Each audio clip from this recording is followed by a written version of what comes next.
Welcome to Electric Evolution with Liz Allan. This podcast is about the journey to a more sustainable future in order for us to be able to do our bit to achieve net zero. I'll be discussing a variety of topics with experts in their field in order to educate and increase our knowledge of clean energy, electric vehicles and the electric vehicle infrastructure. So whether you're an individual wanting to make a difference at home, a small business or a corporate, this podcast is just for you.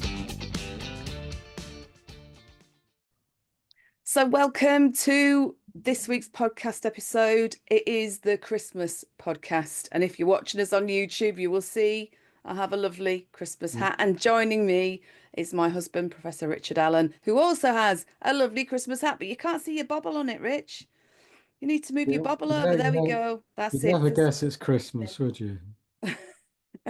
So we both look very attractive, but we're trying to be very festive on this episode.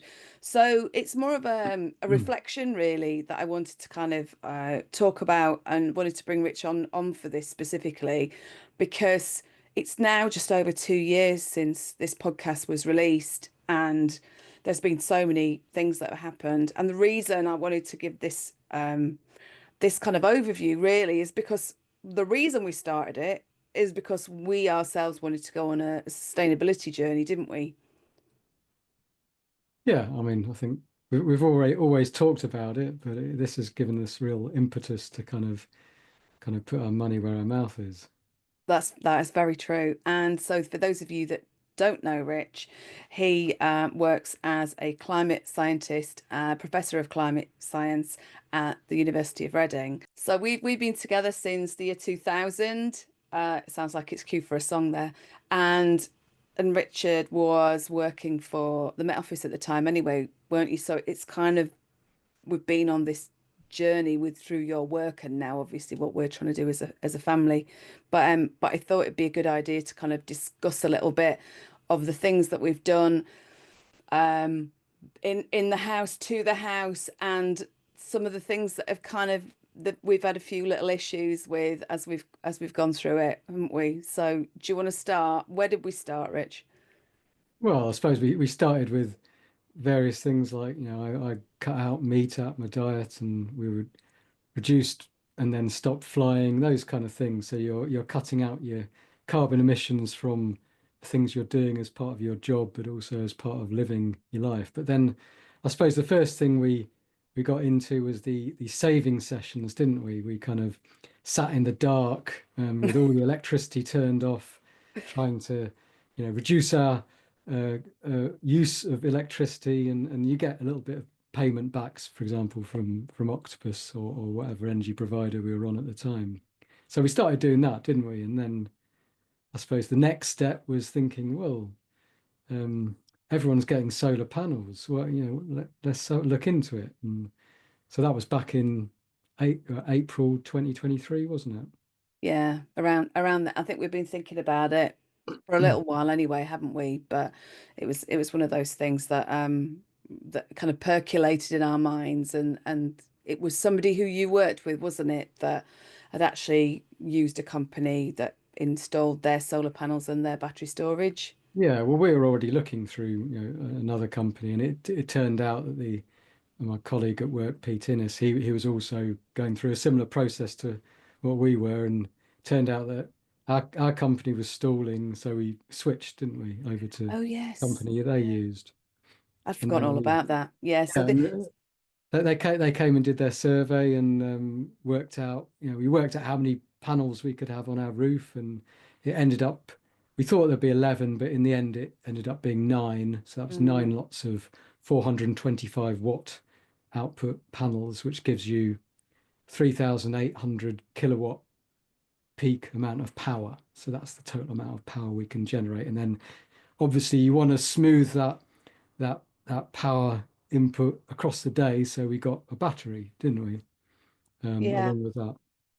And I was going to actually point out as well that it wasn't quite it wasn't just a stalling, was it, with the previous company? This is why I was going to point out the fact that make sure you get a good installer, a reputable installer, because prior to that, and I'm not going to say the name of the company, we did have one company come in that said, no, you can't have solar panels on your roof.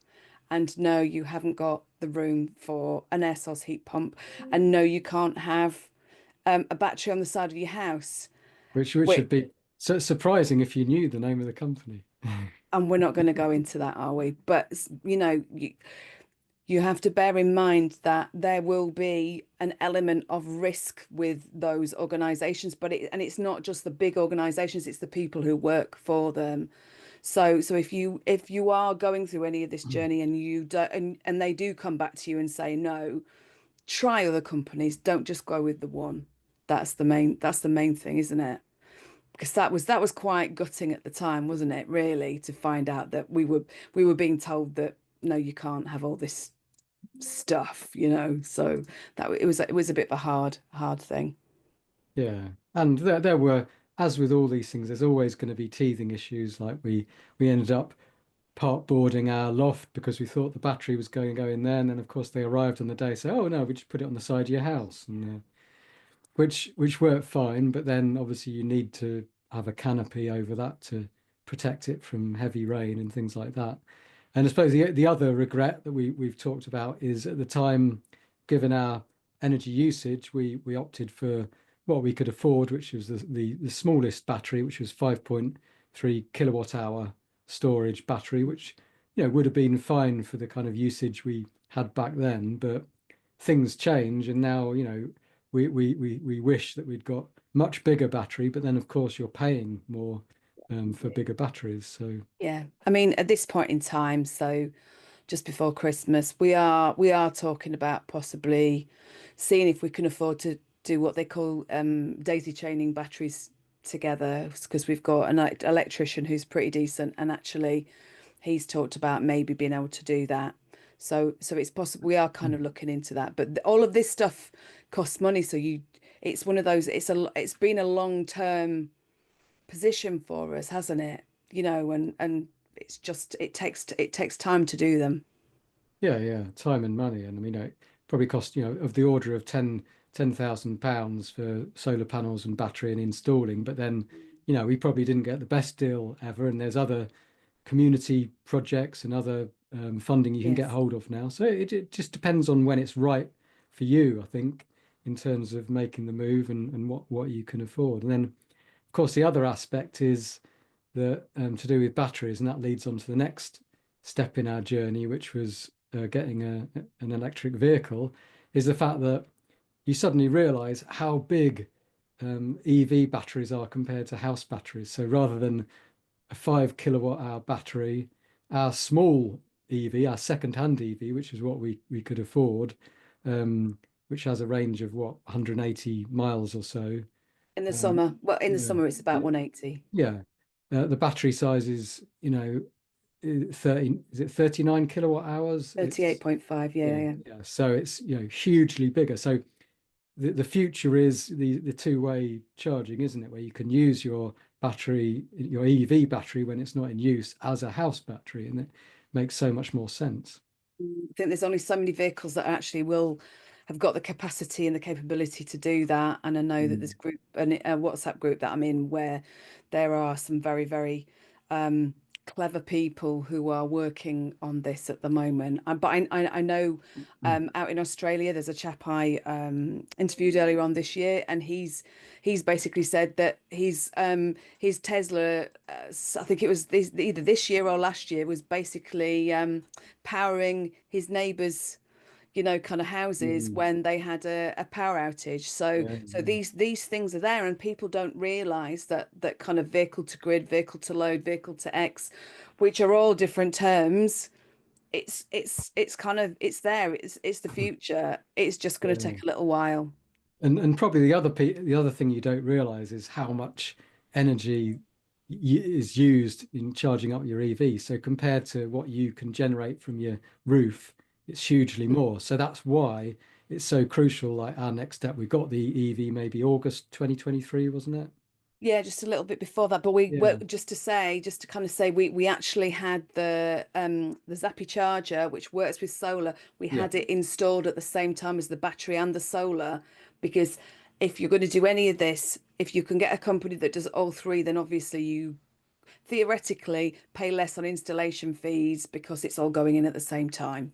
Yeah, so we were EV ready, and Where, while we kind of went through different regimes, rather going from the saver session trying to reduce our energy usage to suddenly having solar and batteries, thinking let's not use any energy at all. We can get by, we can equal this energy from our battery out and not use any energy, and then suddenly you get an EV, which you realize uses so much more energy than you can produce that it swamps everything. But then it's crucial that you can get a an overnight tariff, like Intelligent Octopus, where in fact the amount you're paying, 7p per kilowatt hour, is a tenth of the price of what you'd pay, like more like 70, 80, 80p per kilowatt hour on the public network. So suddenly you do all your charging overnight, you put your dishwasher on overnight.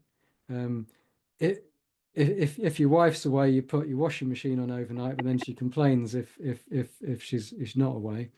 And then so that was our next stage. And then what we found was that initially we were just using the battery, weren't we? We were charging up the battery from the solar, and then using that. And then we realized, well, it's so cheap overnight, you might as well charge up the battery and then use that, because we exported at 15p per kilowatt hour, which was twice the price that we were paying for the charging up the battery in the first place. So it actually made you a little bit, not much, of money just charging up the battery and then exporting anything you don't need, which may not be the way that we should be doing it from an reducing your carbon emissions point of view, but in terms of monetary, that seemed to work well. And so that was our second regime, wasn't it? That we were charging stuff up overnight, mm, and using solar and battery in the day until this year. Oh no, the other thing just to mention, I think that's been quite a big thing this year is the fact we've stopped using gas. We no longer have fossil yeah. fuels coming into our house. So probably back in June this year, we probably used our last meaningful bit of gas, doing a little bit of heating on overnight, perhaps. Then we switched over to we had a water tank, so we heated the water tank overnight on the cheap rate, so we didn't use a gas for that. So the last bit of gas in June, and then we got a heat pump in October, and so removed completely the gas supply, didn't we? So we don't have to pay the standing charge. But then that's going through to the next regime of suddenly um, realizing how much energy that you're using on a heat pump in the winter, especially when you've got anticyclonic gloom like we're suffering at the moment. No sunlight really to speak of to charge your battery up in the day. So suddenly you're expending huge amounts of energy making your heat pump work. And of course, the heat pump is operating really efficiently because kind of for every kilowatt of energy that you're using from the grid, it's kind of adding another 3 kilowatts perhaps in the whole process of what the heat pump does. So it's giving you efficient use of energy, but you're still using a lot of energy. So overnight you can still use the cheap rate, but during the day you can't. So that's I do want the to just next stage. And I do want to just point out here that we didn't just go out and buy a heat pump for the sake of it. We what was it, in the summertime, we had our boiler, we had a maintenance done on the boiler, and we'd had a bit of an error with it in the cold weather last year. So when that was sorted out, they flushed all the radiators. And when they came for the maintenance, there were problems. It was 10 years old, was this boiler. We were told that it was like the creme de la creme boiler by the person who installed it, which was the most biggest load of tuck you've ever heard. But anyway, that's another story. But actually, the boiler was dead, really. Luckily, because of the fact that we had solar panels and we had a kind of like a little booster for the hot water, and it was in the summer, so actually we didn't have any issues with it, did we? Because of the Well, fact that we no, had that. but also we were heating the tank up overnight anyway, so we weren't using the gas for that. So we weren't No, really using the boiler, and we had always planned to get a heat pump, we but did. like you said earlier, one company said, "Oh no, there's problems. It's going to be difficult." And then we got another company in that knew that were much more positive, and uh, yeah, so that again had teething issues, We but did. you know, Mm. we It's couldn't. one of those things, isn't it? It's one of those things. So it was Daniel Seriford that I interviewed from ERA earlier on this year on the podcast, and bizarrely enough, about 2 weeks after when I interviewed him, that's when the boiler died. And as Rich is saying, yes, we have had a few teething issues, but they have been pretty good and sent people out and sorted out the problems that we've had. Um, like you say, it's about getting used to these things, isn't it, as well, and how they perform compared to having a fossil fuel boiler and trying to, keeping them at a kind of a constant temperature, which is Well, good. that's right, because there's the conflict between, wanting to use it overnight when it's cheap, but of course with a heat pump you need it to be kind of constantly running. I mean, you can turn it off for short periods, and so for example, some tariffs have a cozy tariff where it's the cheaper rate kind of goes throughout various periods of the day, so you kind of optimize the use of your heat pump at the cheaper times, but um, it's a kind of learning process, isn't it? But it does use a lot of energy in the winter, but then of course not in the summer. And Mm. we can heat up the water tank overnight, for example, on the cheap rate. And just going back to what you were saying about the EV taking up a lot of electricity, I want to point out as well, I drove a lot. So for my job as a consultant in the work that I do, I drove a lot. I still drive a lot. And actually, at the time when we had our VW Golf, we were paying about 75 quid a week, £75 a week for petrol. When I plug in, and yes, like Richard said, we've got a smaller battery. When I plug in, it usually costs us about 3 quid, doesn't it? It's about three for a pounds whole for a to whole charge it charge. up. Yeah, So to charge it up. 180 miles, Yeah. £3. So actually, and I've talked about my lovely friend Vicky previously, and her thinking that charging is a faff, but charging, we are lucky that we've got a home charger. Not everybody's going to have that option, but for us, home charging is so easy. It's literally turn it off, flip open the charge port and plug in, and it's less than a minute. It's not as if we have to stand around in disgustingly smelly petrol Yeah. stations anymore, holding the thingy in while you're freezing your bits off. But it's probably being, too putting too rosy a picture on it, saying, "Oh, it's all absolutely fine." Because as with all these things, there are always a few teething issues that you have to get through. But also, um, I mean, you've talked on your podcast a lot about, range anxiety and things like that. But I think there's a new type of anxiety that I'm suffering, which is, you know, Oh, electrical implement you anxiety are. when things stop working, and it's not a tangible thing that stopped working, it's something that's happened electronically that Yeah. doesn't quite work, maybe some type of internet booster or some dongles not communicating, so Or you somebody's suddenly turned have, something off by accident yeah, when because they're she trying to didn't turn the realize she was Christmas turning the lights wrong off, thing and off. they turn the router extender. Yeah. So yeah, there are all these things. So you do have to appreciate that it is a learning curve, isn't it? And it can be frustrating at times, but then you learn and you get through it, and you realize that what you're doing is helping the planet, but also it's helping your money, your bank balance as well. I mean, we've got not many panels, have we? But we've got nine, but we've kind of, generated nearly 3,000 kilowatt hours of energy over the year. And that compares to, say, in 2023, we only used about that, because that we didn't have the EV for long then, we didn't have a heat Mm, pump. Whereas now in 2024, we've used nearly 5,000 kilowatt hours, so mm, much more than the previous year because we've mm, charging an electric vehicle, we've got a heat pump just starting. Um, so we're importing all that. We're getting some from the sun, and we're also exporting. So we exported 1,600 kilowatt hours. So we exported kind of some of what we generated, and some of what we generated went into the house. So there's all these, you are saving yourself a good deal of money.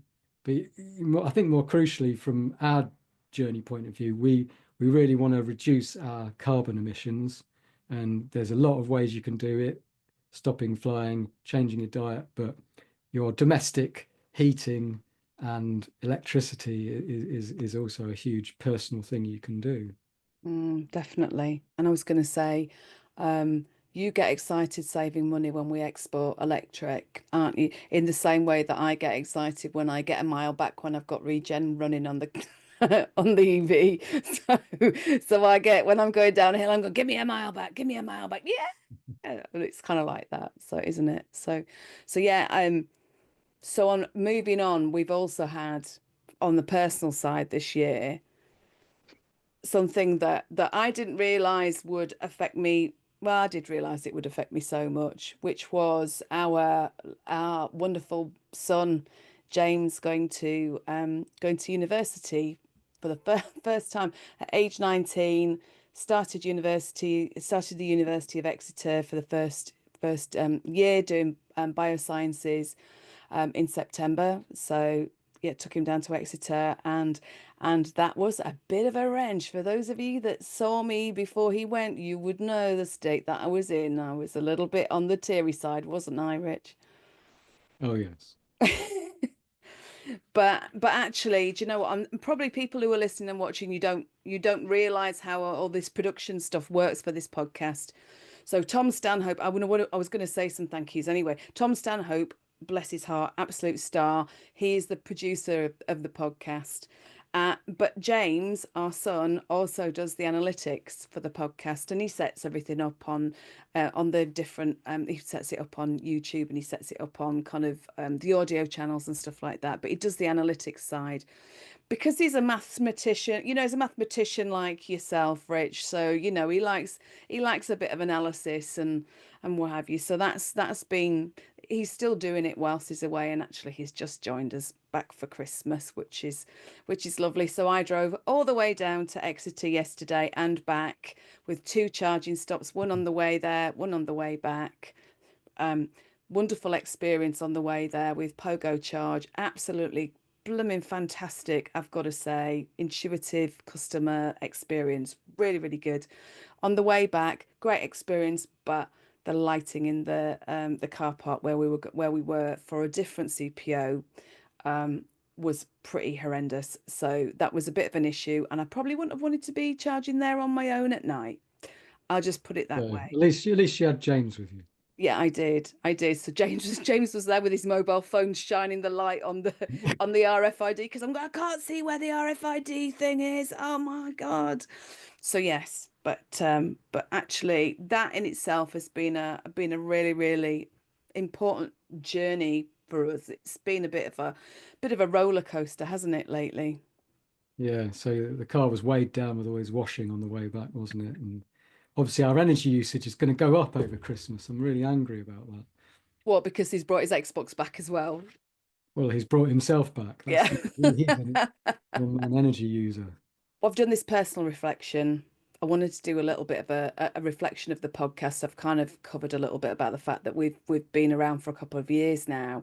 We hit the 10,000 download mark very recently. We've also had 170,000 views on YouTube, and I have to say thank you ever so much to Michelle Liddell. So Michelle Liddell is my second in command at Full Circle CI, which is obviously my little business.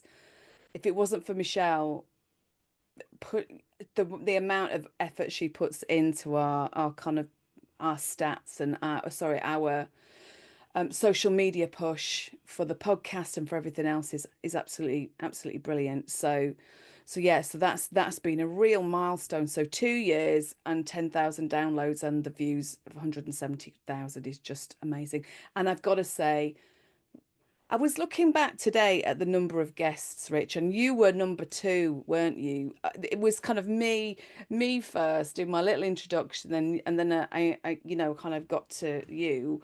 And when this episode goes out, I'm just going to quickly tell you, we are going to be episode 120. 120 is just madness, honestly. But I wanted to just kind of say, and Rich hasn't got a lot to say at this point because just gonna fill in on here. Um, the people I can't believe who I've interviewed this year. The biggest the dream interviewee, I have to say, of course, Rich, you are one of them. But Robert Llewellyn, that was just like a dream come true moment for me, honestly, not a moment, but a moment. He's an actor and a sustainability champion and somebody who I'd really love. We as a family love Red Dwarf anyway, but all the work he's been doing with Fully Charged and everything electric and the live shows has just been fabulous. And we even got James into Red Dwarf as well, didn't we? Um, Also, the other fascinating conversations I've had, Chris and Julie Ramsey about their pole to pole EV expedition. Amazing. If you've not listened to that or watched it, please do. God, they are just such amazing people. Melanie Shufflebotham from ZapMap, Edmund King from the AA. I couldn't believe it. This was all this year. Ellis Spezia, who's a EV racing driver, and just watch him. That lad's like, he's the same age as our son. He's 19. He's going to do amazing stuff. As I said, Daniel Sarifjord from Air Heat Pumps. Fleet companies discussing decarbonisation, CPOs, so charge point operators talking about the infrastructure development, get my teeth in. Experts discussing modular homes and heat decarbonisation. This has just been an amazing year, and actually full circle CI, so full circle continuous improvement itself, small business, but we've actually started our voice has been getting a little bit louder this year. We created a charge point operator diagnostic earlier on this year called Charge Up Your Success, looking at, well, the idea is that and this has been happening, that CPOs are actually identifying potential improvements that it can make in the EV driver experience.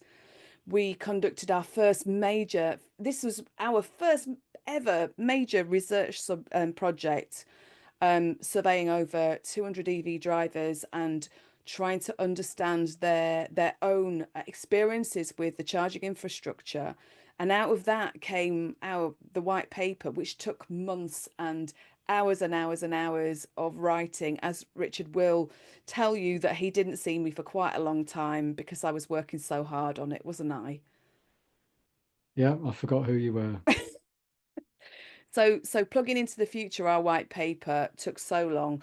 And sorry, if you've read it, I know it's not short. It's not a short read, but actually, I hope and I think a lot of people have actually got quite a lot out of it at the other side. So if you have read it, then please, I'd just like to say thank you ever so much for that.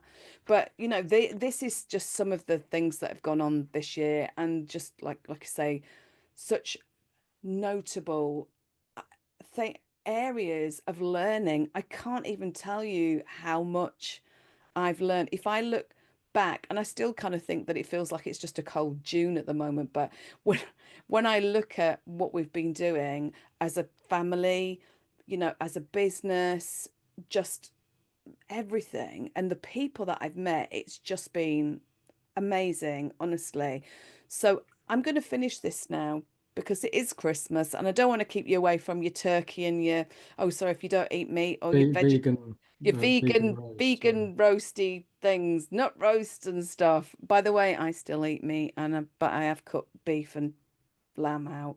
So I'll just say that one under my breath. He's very good. But just to everybody who listens and watches the episodes, thank you. To the amazing guests who've shared their knowledge and experiences. Again, thank you. Tom, as I mentioned about him, the podcast producer, Michelle, James, and everybody who's supported this journey over the last 2 years and this year, obviously. And I just want to say thank you to my husband for joining us today for our Christmas episode. Thank you. It's been a wonderful year. I hope everybody else has actually seeing this podcast evolve over the last 2 years, I didn't know what was going to happen. I don't know why I didn't, it wasn't that I didn't see it coming 2 years plus, but it's just amazed me. So thank you to everybody. Thank you, Rich. It's been brilliant, and I'm so pleased that you could join me. I know we're in the same house, but you know what I mean. And well done, Liz, for your brilliant podcasting. Oh, thank you. Thank you. And to everybody else, seriously, please just keep spreading the word about the podcast. There are so many, there's been even, like next year we've got people lined up to talk about loads more stuff. And all in this sustainability, decarbonisation, climate change space. So spread the word, like, share, comment on social media posts. Just to finally say thank you to everyone for listening and watching, and I shall see you next time. Bye bye. Thank you for watching Electric Evolution. I really love bringing you these weekly conversations about sustainability, renewables, and building a cleaner future together. If you're passionate about positive change, please like, subscribe, and share with others who also care about these topics. You can also download our white paper, Looking into the Future, at fullcircleci.co.uk and join the discussion on improving sustainable transport, or email me at liz@fullcircleci.co.uk. Thanks for watching. Bye.